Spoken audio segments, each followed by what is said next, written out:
Hey everyone, welcome back to my reading of A History of Murder. It's the first novel in my Jericho Falls Cozy Mystery series, and I'm Brooke Peterson.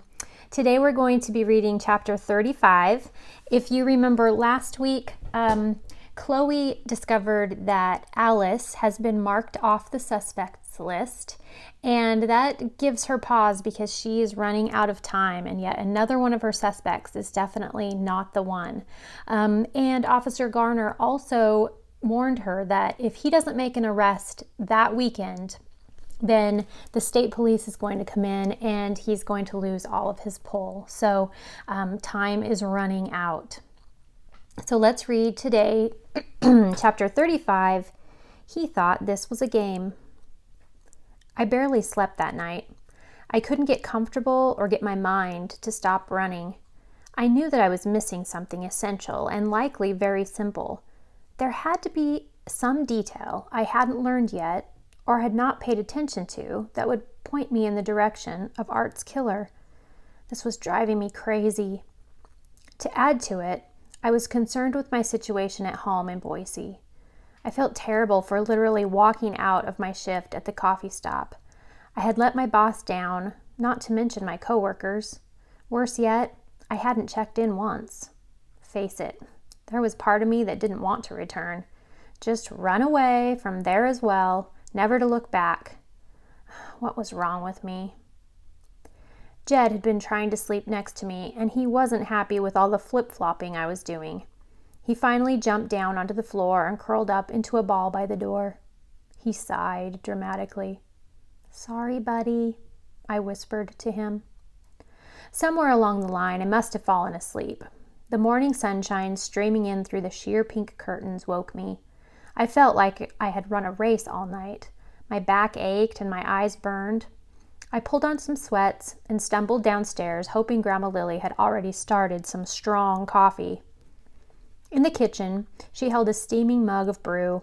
She took a long whiff and then sipped at it. "Remember, no tours or visitors today, so we can focus on the ball tonight," she said. I made a gruesome face. Grandma Lily tilted her head. "You can't get out of it now. Bree is thrilled to have you go, and she can't wait to doll us both up." Precisely what I was afraid of. I grabbed the most enormous mug I could find from the cupboard and poured coffee to the rim. I hugged the hot mug to my chest before taking a drink. "Bree's fixing you up too?" I asked Grandma Lily. "I'm going to give you a run for the money for the best dressed," she winked. "You seem to be feeling better this morning." Grandma Lily sat her coffee down on the kitchen island. "Yesterday, and that outrageous scene," her voice trailed away. "Well, I thought about it all night. The ugly anger Alice spreads, I don't want to be like her."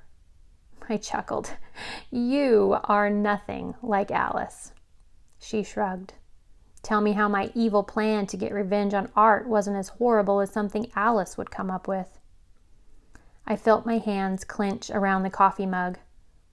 Grandma Lily sighed. "I'm not sure I will ever forgive Art for what he did to Nancy, and who knows how many others. I'm only saying I won't stoop to that level ever again." "I can't believe Art spent all Nancy's money," I said with a frown. It was hard to accept with nothing to show for it. "I've been wondering about that too. Do you think he gambled it away? It wouldn't be hard to do here in Nevada." I shrugged. It was a viable theory. Grandma Lily held her head high and took a deep cleansing breath. "Anyway, you'll be happy to know that I won't try to manipulate you anymore either, Chloe. I'll simply tell you once and for all, it would mean the world to me to have you move to Jericho Falls. We could both have new beginnings." I took a swig of hot coffee and felt it sear the inside of my mouth and throat. I winced, but the pain was a nice reprieve from having to answer my grandma's request. I sat down on a stool, contemplating what to say. Just then, a game of chase brought Jed and Elliot racing into the kitchen. Elliot darted underneath the island where Jed couldn't reach him. Jed plopped down, panting happily, while he looked up at me. "Grandma," I said softly, One more thing, Grandma Lily spoke. Whatever you decide to do, it's going to include that guy. She pointed firmly at Jed. He's your dog now, Chloe. I reached down and patted his head. I'm pretty attached to him. Grandma Lily finished her coffee and tidied the kitchen.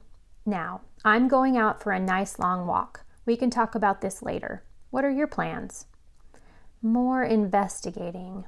I bit my bottom lip. She placed a hand on my shoulder. I don't like the idea of you putting yourself in danger trying to hunt down a killer for me. I know, but don't worry. I'll be careful. She kissed my forehead. Has anyone ever told you that you're stubborn? She asked. It runs in the family. I smiled. Grandma Lily left the house wearing her earphones and walking shoes. When I went to leave a few minutes later, Jed tried following. Sorry, bud, you're not coming. He sat in the foyer, wagging his big golden tail across the hardwood floor. He gave a little whine. No begging, young man. He tilted his head, looking confused. And cute. I gave him one last squeeze and went out the front door. Finally, in my own truck for a change, I drove in the direction of the Opera House. It was a warm morning, so I rolled down my window to let the breeze blow my long hair in a tousle. Bree would no doubt be lacquering it into an elaborate sculpture within a few hours. It felt nice to let it fly free, at least for now. As I turned into the gravel lot of the Opera House, I heard shouts. Someone was yelling inside. I quickly turned off the truck and dashed through the open front door. What I saw wasn't at all what I was expecting. Luke was chasing Judge. Around and around the huge room they went. The floor was so wet it was shiny. Luke slipped and nearly fell every few steps, while the fuzzy white dog dotted the room with muddy paw prints. Judge, no, Luke called. He sounded exasperated, but was also laughing at his cute friend. Want some help? I yelled. Luke looked over at me, surprised. Oh, hi, Chloe. Judge has something in his mouth. He's playing keep away and getting muddy prints everywhere, and I just mopped the whole place. Let's work together, I suggested. You go that way. I'll go this way. We crept around the room slowly, calling the playful dog with sweet, calm voices. Judge zoomed around and growled happily. He thought this was a game. Once I almost caught him, but he wriggled out of my grasp. I slipped and landed on the wet floor, soaking one side of my jeans. Chloe, are you all right? I nodded through laughter. Finally worn out, Judge sat obediently in front of Luke. He plopped a brown glob at Luke's feet and then hung his tongue out, exhausted. Luke looked at his dog and rolled his eyes. Looks like I have to start over. He bent to pick up whatever Judge had been playing with. What is that? I asked. It looks like cardboard. Who knows with this dog, Luke said. He'll eat anything. I put my hand out, and Luke dropped the soggy brown piece of paper in my hand. He was already going for the mop bucket. I undid the mushed object, thinking it reminded me of something, but couldn't say what. Finally, I tossed it in the trash. I'll help you, I called out to Luke. He thanked me and showed me where to find a second mop. We tethered Judge outside, safely secure from the soon-to-be clean floor. Thanks, Chloe, Luke said as we worked. I thought Mariah would be here this morning to set things up with me, but she has too much to do. And she needs to stay off of her knee, I said. What? Oh, yeah, her knee, Luke replied. I leaned against my mop. Luke, can I ask about Art? What about him? I don't know anything. He spoke in staccato jabs. Come on, we need something to talk about while we mop this enormous floor. I went back to work and tried to give him a light-hearted attitude. How about this? Did you know there are underground tunnels in Jericho Falls? Huh? He said. He stopped short. That was a yes. You see, I explained, I was at the LCC library yesterday. The librarian, Joy, showed me the map of the tunnels. I think the Opera House has an entryway. He squinted at me. "We've both heard rumors about the tunnels," said a voice behind me. Mariah had arrived. "Luke read a book about them. Right, Luke?" He nodded uncomfortably. "It sounds fascinating," Mariah said. "I keep saying I want to read it too, but I'm just so busy with work." She made an aw shucks motion with her arm. "The show must go on, as they say." "Who else knows about the tunnels?" I asked them. Mariah frowned. "A lot of people, I'd say. The book is for sale at the Jericho Falls Visitor Center." "What about Malcolm?" I said. Mariah shrugged. "He might. Why?" "Because I saw Malcolm come in here just minutes before you fell off the box and screamed. But when I came inside to check on you, he was nowhere to be found.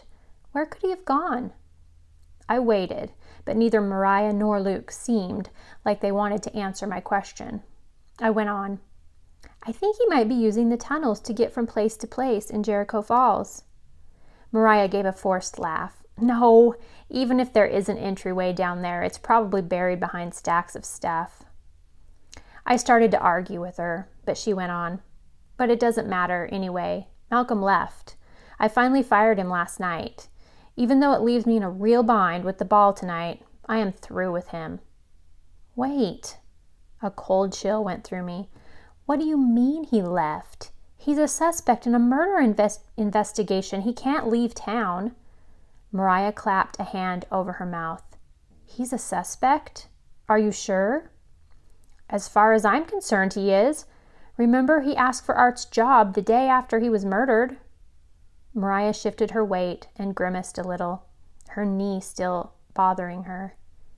"He isn't the easiest person to manage, but I wouldn't have suspected him of murder." "Mariah, you have to tell Chief Garner about this." "Yes, you're right. I'll call the police," she promised. "Now, Luke, finish cleaning up and leave Chloe alone. I'm sure she has things to do before the ball." I nodded. "I do. I'll see you both later here?"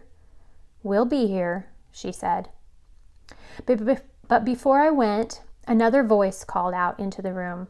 "Hi there!" I turned to find Anthony coming in the front door. "Mr. White," Mariah said, limping towards him with her hand extended to shake his. "What brings you to the Opera House?" "I saw Chloe's truck outside. I thought I'd give her a tour of the proposed development.